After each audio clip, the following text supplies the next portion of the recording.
Well, in this next 10 minutes, we're going to be discussing my not favorite part of the acute inflammation chapter, the mediators. It's not that they're not interesting, it's just that they can't easily be put into the whole linear sequence of events. So we're just going to have to learn them one by one. And yes, there will be some rote aspect here, and I apologize. But let's talk about the main points of the classic mediators. We already talked about the common points over here. Now, let's talk about them individually. So let's talk about histamine, serotonin, complement, kinins, clotting factors, eicosanoids, nitric acid, PAF or platelet activating factors, cytokines, chemokines, lysosome constituents, free radicals, and neuropeptides. Let's talk about them and try to fit them in logically, which is going to be tough in their role in acute inflammation. The one that has always been at the top of the list classically many years is histamine. Histamine is one of the most powerful natural vasodilators in the body. Its main production is in mast cells. It's a vasoactive amine, and by active, we're talking about dilating blood vessels. Here's its chemical formula. Here's a nice picture of it, and here are some granules inside of mast cells, which classically have histamine and heparin.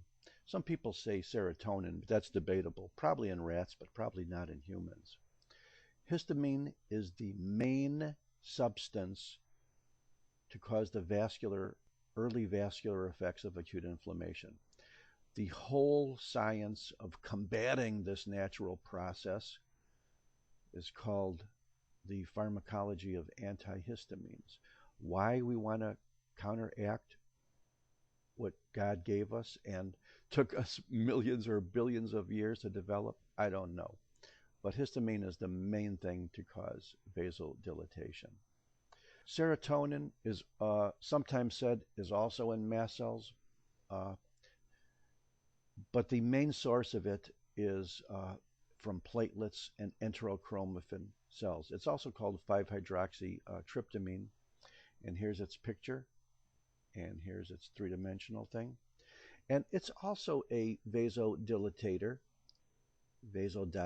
just like histamine, but it's a little more indirect. And remember, it also has an extreme role in brain chemistry as well. It's one of the main neurotransmitters. And it is involved in the full spectrum of emotional responses, but its role in acute inflammation is just as powerful. Unlike histamine, it does not let's start that all over again.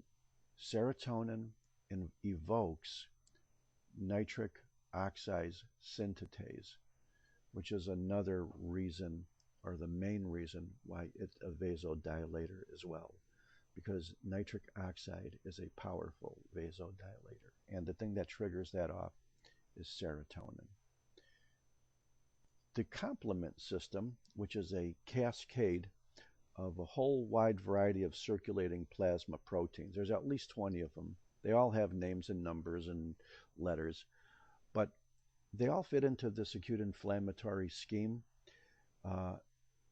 And even though it's a complex cascade, the overall end product of it is lysis, Lysis, of the cell membrane after the establishment of that extensive cascade. Complement fixation is the end of a stage of cascade of multiple chemical events similar to coagulation, which ultimately result in lysis of cell membranes. And hopefully these are going to be bad cells which have to be lysed, not good ones. But sometimes they lyse good ones too, and that's a problem. The kinin system is another complex sort of cascade system. Bradykinin is the key component. There's a bunch of other ones. Bradykinin is a 9-amino acid polypeptide. It also comes from circulating plasma. And in the inflammatory response, bradykinin does two things. It's a powerful smooth muscle contractor, and it's non-vascular smooth muscle, because if it contracted vascular smooth muscle, the end result would be vasoconstriction, wouldn't it? It also is a direct pain producer. Some of the pain that's involved, as if you remember the dolor from acute inflammation, is from anatomic compression of surrounding structures and nerves. But some of the pain is a direct result of the release of bradykinin.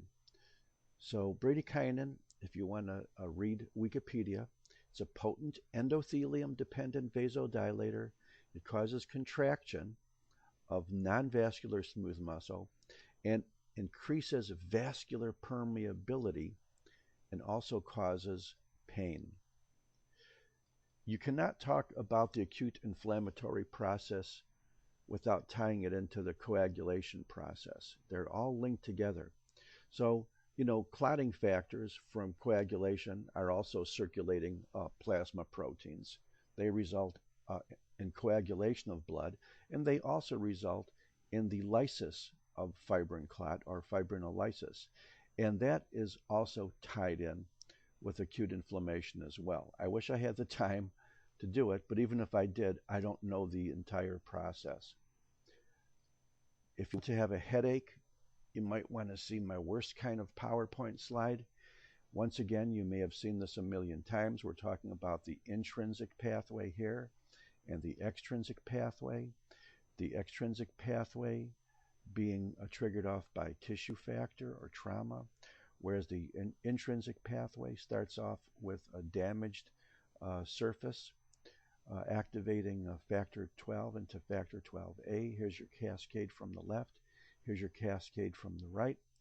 These are all substances which are eventually going to result in the formation of a thrombin clot. Once that thrombin clot is there, it can then be lysed by the process of fibrinolysis. And all of this fits in to the inflammatory epic as well. Eicosanoids. Well, those are all things that look like this. Here's your arachidonic acid. If you counted the little green balls, it would be 20. It's a 20 carbon fatty acid. It's part of cell membranes, and the main classes of eicosanoids are prostaglandins, which include thromboxanes, leukotrienes, and lipoxins. And the substances which are enzymatically produced in these three branches cause the effects that we see in acute inflammation at many levels. And if you wanted to summarize it briefly, and you just want to talk about prostaglandins, and you didn't want to go through the crazy chemistry, remember, prostaglandins produce pain, fever, and clotting. And if you wanted to remember that in an easy way, just remember what they do is counteracted by aspirin. Does aspirin reduce pain? Does aspirin reduce fever? Does aspirin prevent or reduce clotting? It certainly does. If you wanted to talk about the general categories of the leukotrienes in acute inflammation, the most important factors is that they're involved in chemotaxis, or the attraction of the neutrophils to the sites of injury after they leave the blood vessel. They are also involved in vasoconstriction. Remember, we talked about vasodilatation? Well, now we have vasoconstriction as a process in acute inflammation as well. And they are also involved with increased permeability. Although we saw at the early stage of inflammation, vasodilatation resulted in increased permeability.